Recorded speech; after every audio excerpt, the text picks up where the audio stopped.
An IDF soldier was killed during an attempted Hamas abduction of the soldier in southern Gaza. The IDF has stepped up military operations even amid IDF Chief Eyal Zamir's declaration that military goals have been reached in Gaza. More on this from ILTV's Steve Leibovitz.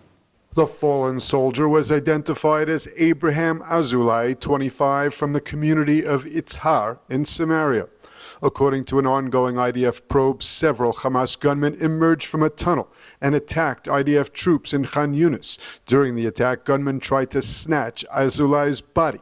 Other soldiers operating in the area opened fire at the terrorists and prevented the attempt. Elsewhere in Gaza, the IDF has begun encircling Beit Hanun and destroying Hamas infrastructure in northern Gaza. The operation began yesterday, shortly after 5 IDF soldiers were killed and 14 wounded during a Hamas ambush. This as the Air Force is conducting a fire belt of continuous gunfire in the area, as well as additional airstrikes in Gaza City. Beit Hanun is very close to the Israeli border town of Sderot and has long been a hotspot for terrorists to launch rockets at Israel. Speaking last night at the National Security College graduation ceremony, IDF Chief Eyal Zamir said the ongoing offensive against Hamas can enable a hostage deal with the terrorists.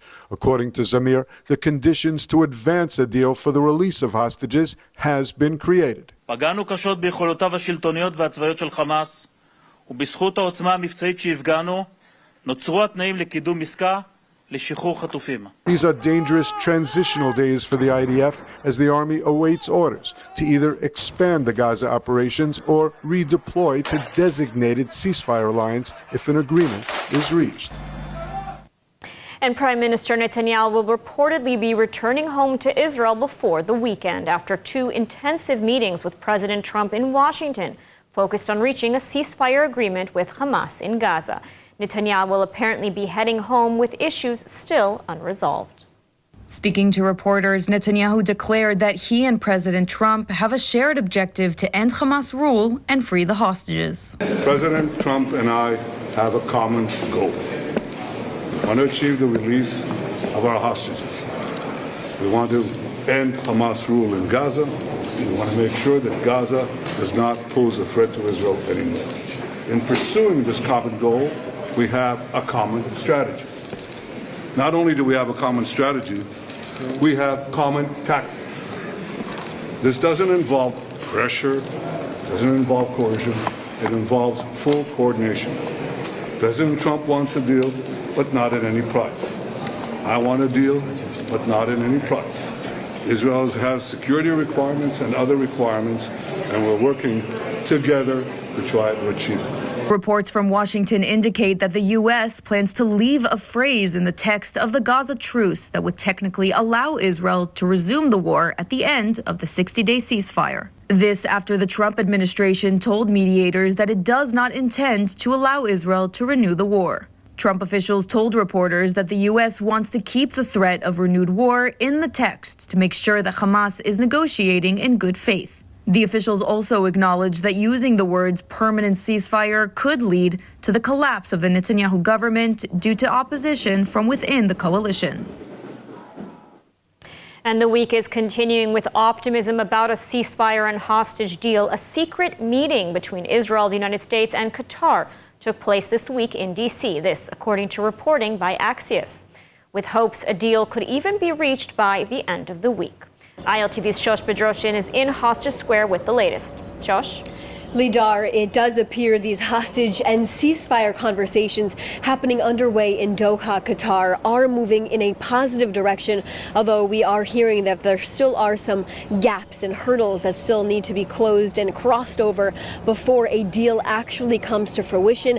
On the table of those hurdles includes the IDF withdrawal, in addition to the humanitarian aid mechanism and how it could possibly work in Gaza during the 60-day ceasefire proposal that's on the table right now. We are hearing at the moment that Hamas has officially said that they will agree 10 Israeli hostages at this time. There's also new reporting by Axios that the United States, Israel, and Qatar held secret meetings at the White House on Tuesday, which focused on sticking points like this IDF withdrawal during this potential 60-day ceasefire. And during the meeting, Axios said Israel presented a new redeployment map of troops, which led to significant progress made in these talks. And it also raised the chances of possibly getting a deal, with Hamas saying that they're actually showing flexibility and positivity towards this proposal that's on the table right now. And we know that the proposal on the table right now is a 60-day ceasefire that would see the release of 10 living hostages and 18 deceased hostages. We also know here in Tel Aviv, right here where I'm standing in Hostages Square, there is expected to be a large protest that brings out thousands of people after Shabbat this weekend. We also are hearing at this time that Steve Witkoff, the U.S. Special Envoy to the Middle East, said he is hoping for a ceasefire and hostage deal to be reached by the end of the week, and it's possible another meeting could be held between Netanyahu and President Trump before the Prime Minister leaves the White House in Washington, D.C. on Thursday. That's according to Axios. Lidar? Thank you for the report, Shosh. And joining us now with more on the latest in both Washington and Jerusalem is Professor Gadi Tab, host of Tablet's Israel Update podcast. Thank you for joining us. Hi, Lidor. Nice of you to have me. So let's jump right in. You know, reports of secret meetings, both Trump and Netanyahu publicly expressing optimism at a ceasefire deal even within the end of the week. Are we likely to see the ceasefire deal announced imminently? And what are the main roadblocks holding back this announcement as of right now? Well, I'm not sure I'd be happy with a ceasefire deal. We are all talking as if the aim of the war is to bring back the hostages and not, first of all, to defeat the jihado-Nazis of Hamas. A partial deal with 10 hostages is not good news for Israel. A 60-day pause is not good news for Israel. And I'm sorry that these have become the major considerations. At least Israel and the United States are insisting on the possibility of renewing the war. Otherwise, it would mean leaving Hamas to reconstruct the Gaza Strip and perpetrate, as they promised, another October 7 once they manage to get the wherewithal, which can take them from 5 to 10 years. So I think we are all confused about what is important and what is crucial for the very existence of Israel, and what is heart-wrenching and terrible and important, but cannot come at the expense of winning this war. Absolutely. And I do want to zoom out for a moment to perhaps the bigger picture. You know, both Trump and Netanyahu have spoken of their vision for a new Middle East. You know, this entails peace with Syria, with Saudi Arabia, and with other countries. Now, I know you sat down for an exclusive interview with the Prime Minister a few months ago where he laid out his vision to you. And of course, I want to say that our viewers can watch this in English with subtitles. But I want to ask, you know, from your conversation and your on the Israel Updates channel. On the Israel Updates channel. And I want to ask, you know, following your conversation with the Prime Minister and given the reality on the ground today, do you think this vision is really within reach? I think so. I think that we now fit nicely into the geopolitics. The big game that Israelis are not aware of enough is the game between China and the United States.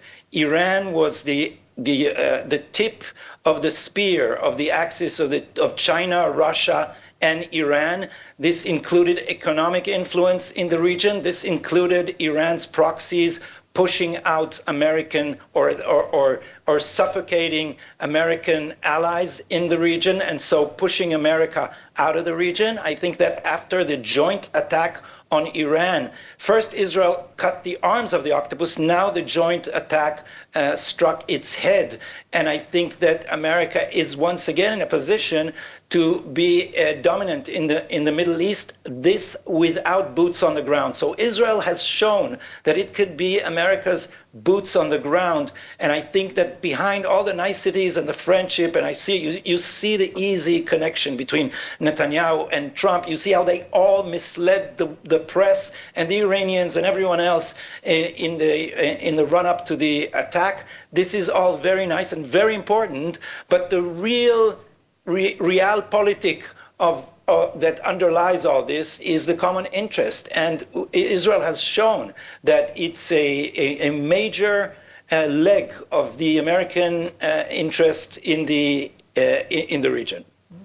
And, you mentioned sort of zooming out even further, the global situation. And I want to also ask about public opinion. Israel may be winning the war here in the Middle East, but it is losing the war of public opinion, and the future looks bleak, depending, I guess, on how you view it. But what do you make of this, and how big of a threat is this, sort of losing the public opinion in the West to the security of Israel, in your opinion? Yeah, first of all, I'd rather be alive than loved. And as you know, the world at large loves Jews when they're dead and when they're victims.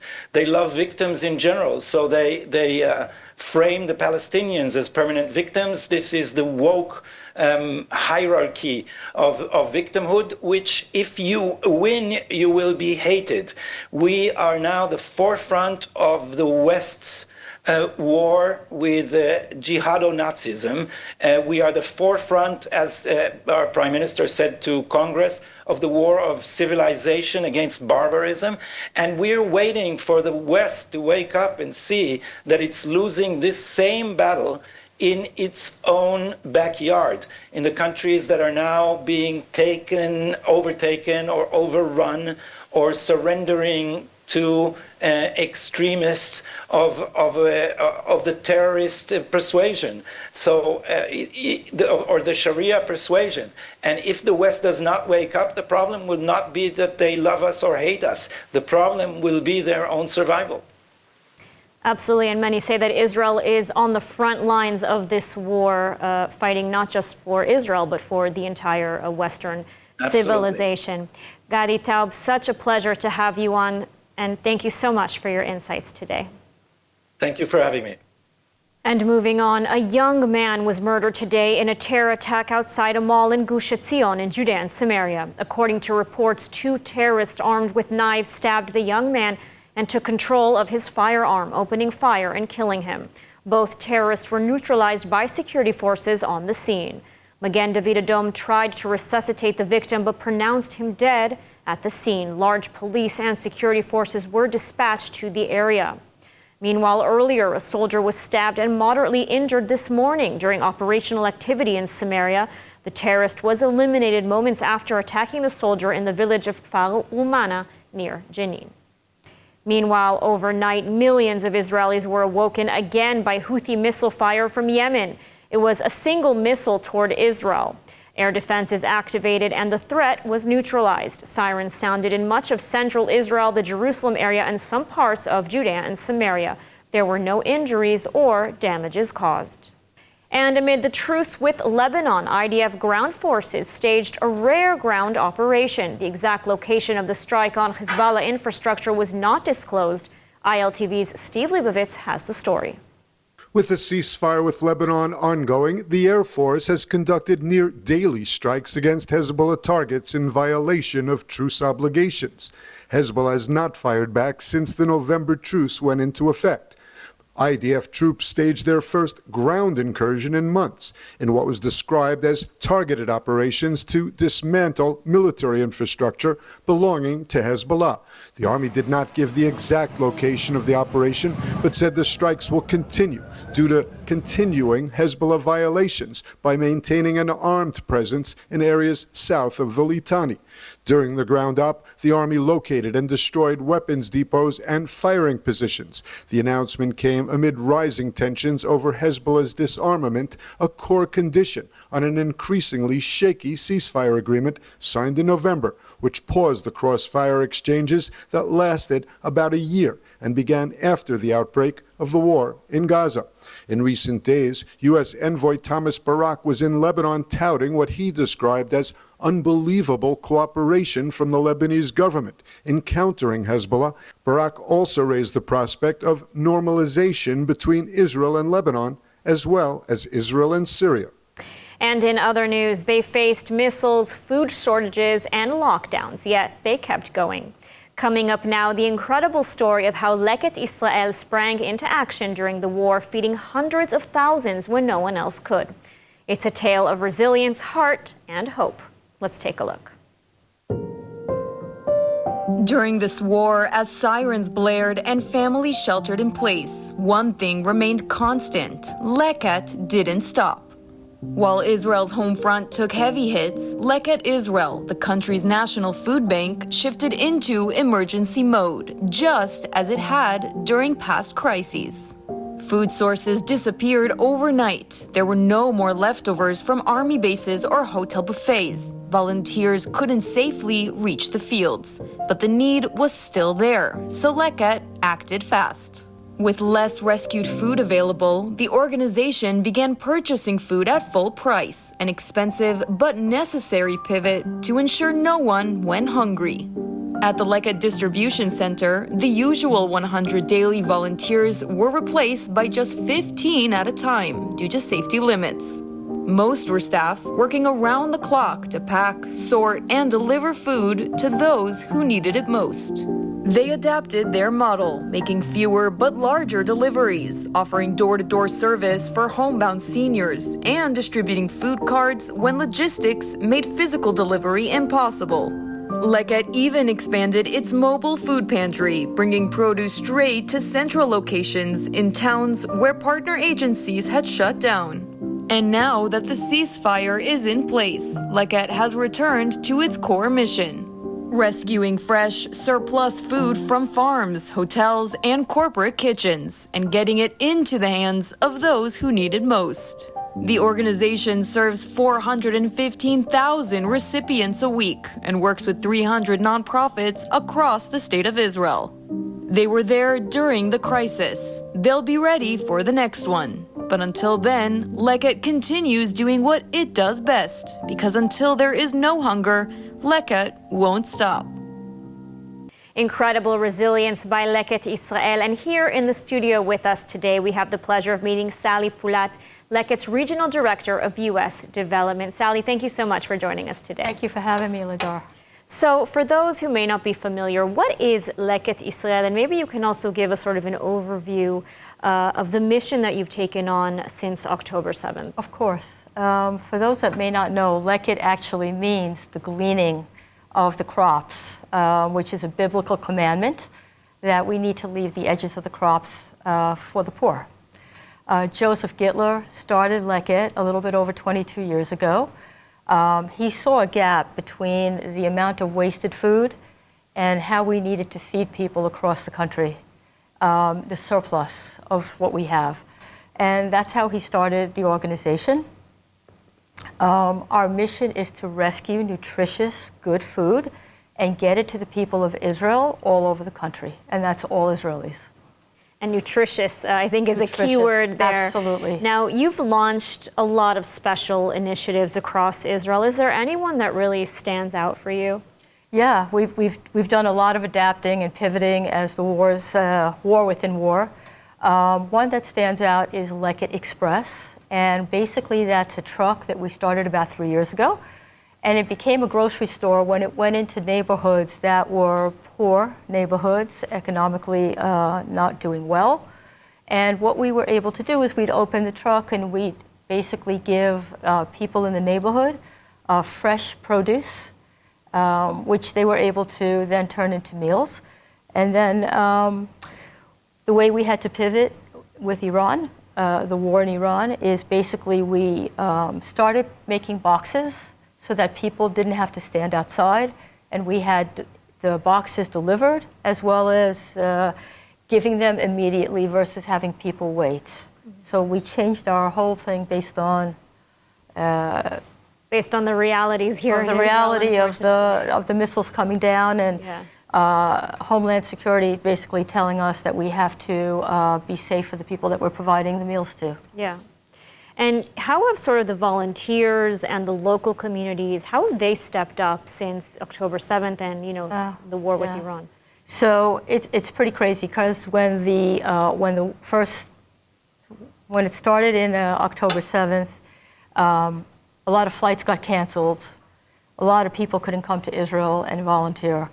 The Israeli population and the culture is so amazing that 65% of the population of Israel actually stepped up to volunteer. Wow. Through a whole bunch of nonprofits, and we were the benefactor of them as well. So I could tell you that people felt like they needed to do something that was important and contributed.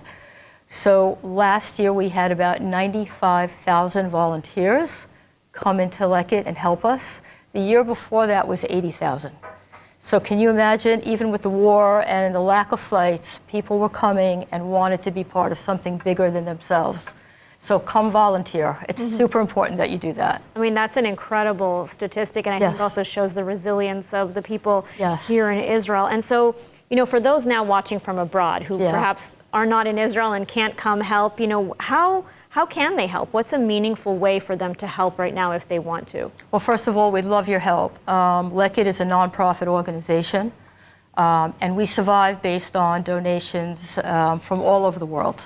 So it's super important for us to have financial support to do what we do. We never stop. The missiles, the first war, anything that basically you would think would stop us doesn't. We serve, again, about 415,000 people a week, and that's up from 230,000 before October 7th. So that's a really big number of folks. So please help us provide meals to people who need it now more than ever. Thank you so much. Thank you, Sally, for joining us. And for those watching, you can scan the QR code on your screen right now to help Lekit Israel bring food to everyone who needs it here in Israel. And moving on, after a long period of war, flight cancellations, stranded Israelis, and more, the Israeli skies are now open. And El Al announced this week that they will enhance nonstop services to the United States in a move that is likely a response to the resumption of flights of competing carriers. ILTV's Deva Klein has more. Israel's national carrier El Al announced that they were stepping up services, offering more direct flights than ever before to major U.S. cities. The enhanced services, set to begin in late October, will include 27 weekly flights to and from New York, 6 weekly flights to and from Florida, 6 weekly flights to and from Los Angeles, and 3 flights per week to and from Boston, Massachusetts. In total, the airline will offer 42 direct flights to the United States. Following the announcement, many are speculating that the enhancement of El Al services are a response to the recent resumption of healthy competition between international carriers. Air France, United Airlines, Delta, Air Europa, and many more have announced resumption of their Tel Aviv routes, effectively ending the El Al monopoly over flights to Tel Aviv, which they have been holding since the start of Israel's war with Hamas in October 2023. El Al is once again in competition for the loyalty of passengers, but instead of lowering airfare prices, which have skyrocketed since October 2023, El Al are opting for a different strategy. Will the addition of direct flights impact the loyalty of Israeli customers despite having cheaper options? Only time will tell. And now let's take a look at the weather forecast. Clear skies are expected around most of the country tonight, with temperatures reaching lows of 23 degrees Celsius or 74 degrees Fahrenheit. Then tomorrow we'll see sunny skies alongside hot temperatures with highs of 31 degrees Celsius or 94 degrees Fahrenheit. And that's a wrap for today's news. For the latest updates from Israel on all your devices, be sure to follow our ILTV channels and our new live channel. And you can also catch us on Screen IL with 24/7 live coverage. Stay informed with the latest news straight from the heart of Israel. I'm Ladar Gavelazi. Be well, and thank you so much for watching.